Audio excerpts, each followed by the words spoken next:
De modo que tenemos muchas experiencias de gozo particular y específico en Cristo. Nos jactamos en Él, nos gloriamos en Él. Este pequeño versículo 11, trata al respecto de lo que algunas veces ha sido llamado una experiencia espiritual elevada.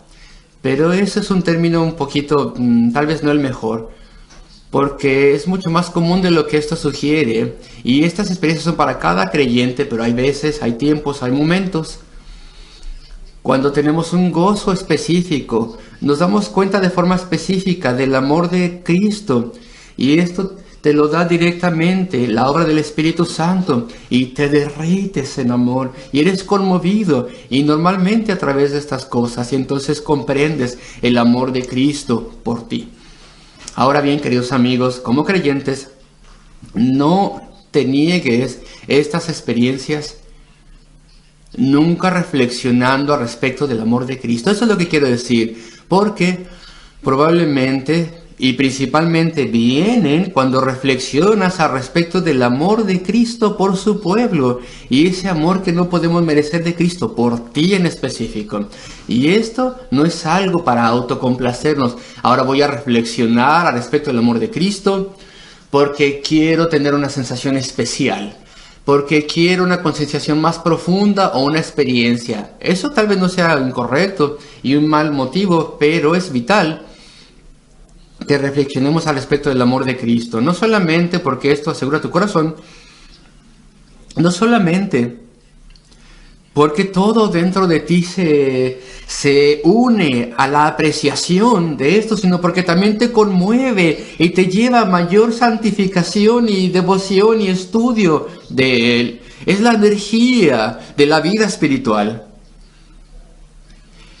Esa concienciación del amor de Cristo para ti no es una cosa para autocomplacerte, sino que te derrite, te humilla, te hace humilde y te trae a darte cuenta de la deuda que tienes para con Él y amarle mucho más, devolver ese amor y servirle. Y muy frecuentemente te niegas cualquier visión, por así decirlo, o sentimiento especial, por así decirlo, del amor de Cristo, si tú nunca reflexionas al respecto de la palabra de Dios. Y esta es una época en la que no reflexionamos. Este es un periodo de la historia en la cual tanto está pasando a nuestro alrededor, los medios de entretenimiento, la televisión, el radio, las ocupaciones múltiples de la vida. Somos gente de ciudad. Es una vida completamente moviéndose en todo momento. Y el primer herido de todo esto es la reflexión. Si quieres, por ejemplo, hablar con tus seres amados, con otros creyentes, tal vez tienes tiempo, pero tener tiempo de reflexionar calladamente al respecto del gran amor que Dios tiene para conmigo es vital. Para mí, no solamente a nosotros, pero para mí. Y analizar estos puntos de razonamiento. Me amó a mí cuando era perverso y malvado y despreciaba a Dios y era indiferente para con Él. Me amó tanto como para ir a la cruz del Calvario. Tan grande amor nunca puede disminuir o desaparecer. Él es el Dios que ama a su pueblo, que tiene interés en nosotros, que diseña y planea todo por nosotros, que nos conforta, fortalece y limita la hostilidad en contra de nosotros y los ataques de Satanás, porque Él sabe cuánto podemos sobrellevar. Aquel que con toda certeza nos llevará a casa, a la gloria eterna. Reflexiona respecto de su amor, porque es en esos momentos en los cuales tienes tu Biblia abierta en tus manos y estás buscando a Cristo en su santa palabra. Y es en esos momentos en los que puedes tener la más profunda y fuerte concienciación del amor de Cristo para ti. Y ese es el significado del versículo 11. Y no solamente esto, esta palabra, y no solamente esto, no solo esto. Casi el apóstol casi sugiere que el apóstol está a punto de llegar a un punto mayor de razonamiento que los dos primeros. Y no solamente esto, y no solo esto, está avanzando algo todavía más fuerte. Parece que sí, por lo que dice aquí.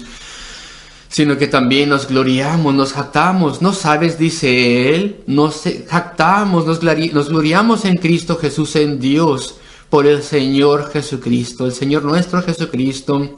Y el alma se conmueve de gozo al darse cuenta del amor que no merecemos de Cristo. Ahí es donde viene tu celo. Ahí es donde viene tu deuda.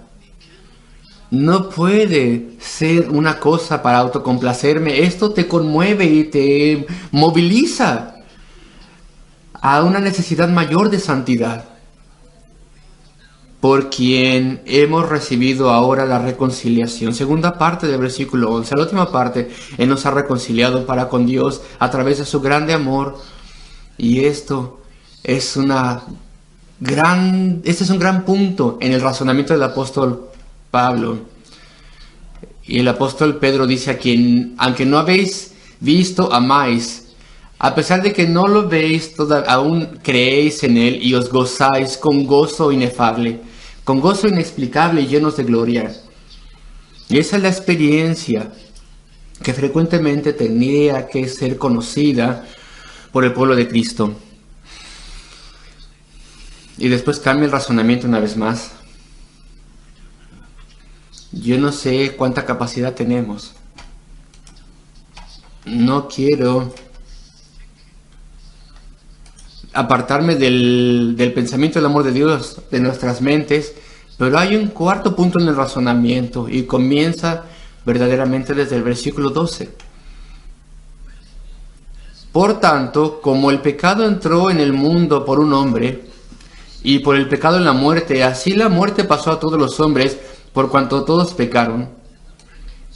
Y después aquí hay un paréntesis al principio del versículo 13 y avanza hasta el final del versículo 17. Es un paréntesis bastante grande, más grande que cualquiera que podamos haber escrito, aunque no se nota en español porque no está escrito el paréntesis, pero está allí. Y hay una explicación que se necesita para esta frase. Por cuanto todos han pecado, eso es un reto. Esto es retado más bien frecuentemente. Era retado tal vez en aquel entonces. Tal vez el apóstol tenía en mente a los judíos que estaban protestando ante lo que él decía. Y decía, no había pecado en el mundo antes de que se diese la ley a Moisés. Las personas hacían cosas malas, pero no eran condenadas por ello porque Dios no había publicado su ley todavía. Tal vez razonaban una cosa así. Esa es una pequeña desviación y requiere una respuesta. Pero en la respuesta está nuestro cuarto punto del razonamiento. Es el siguiente. Primero lo explico y luego espero que lo verán en los versículos, así de complejos como puedan ser. No sabes, dice el apóstol, no sabes, me parece a mí que está diciéndolo. El amor de Cristo es tan grande que Él ha llegado a ser tu representante, tu cabeza. Y como tu representante, estás a salvo, bajo su amor y bajo su cuidado. Y después hace una gran distinción entre Adán, que fue el primer representante, y Cristo, que es nuestro representante.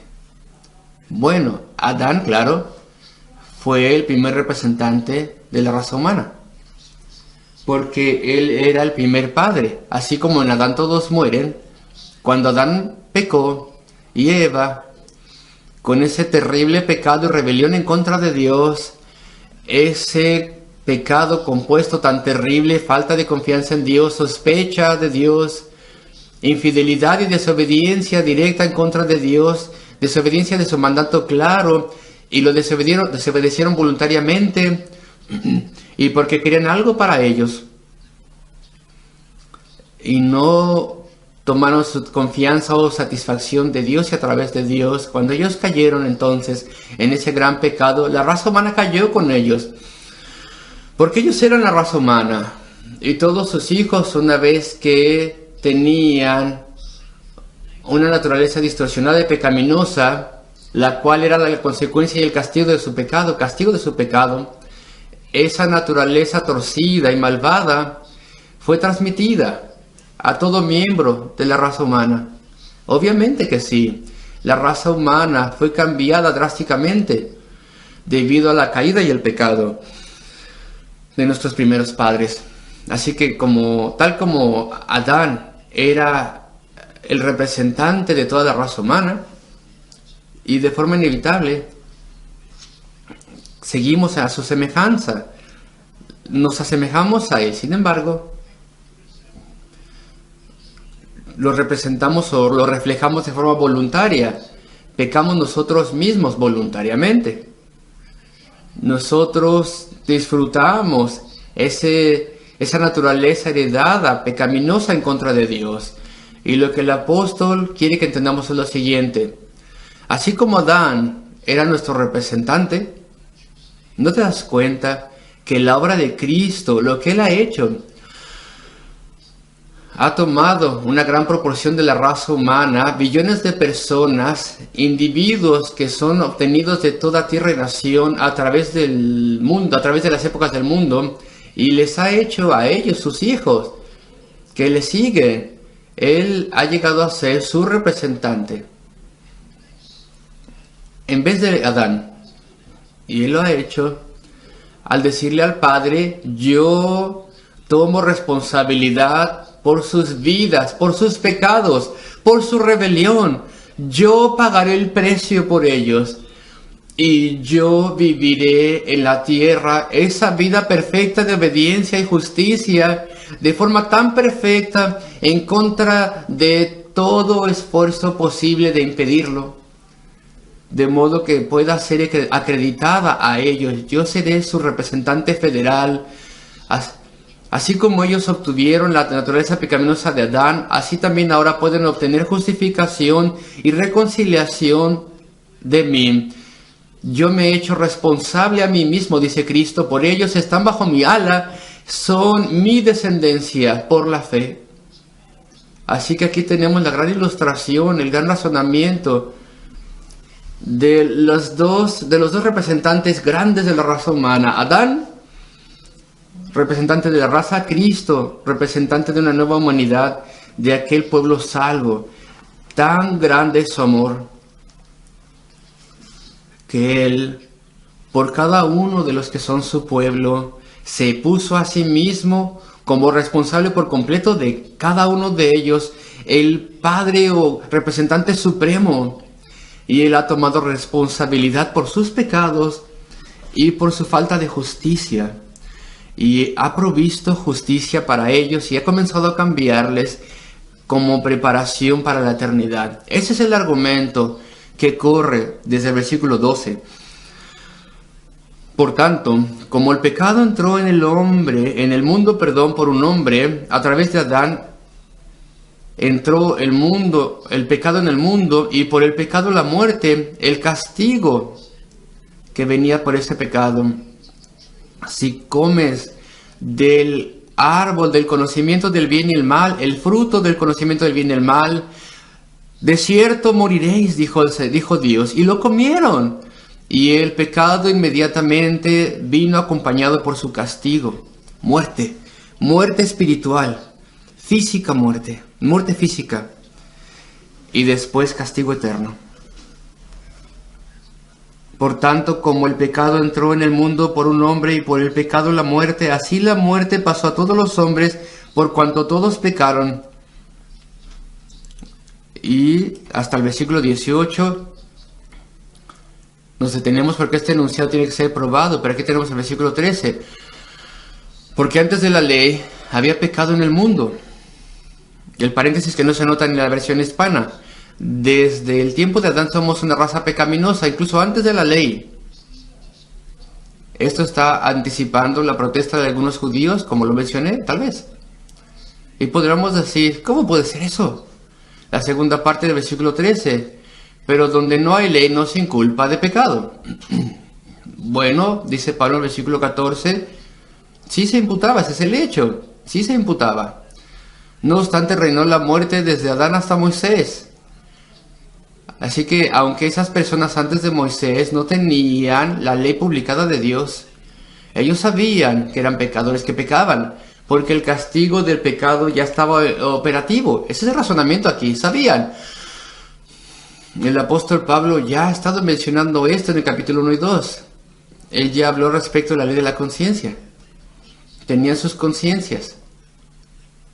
y estaban bien conscientes de que eran pecadores y estaban pecando. Así que puede ser que vean estos versículos como difíciles, pero ese significado, versículo 13, una vez más,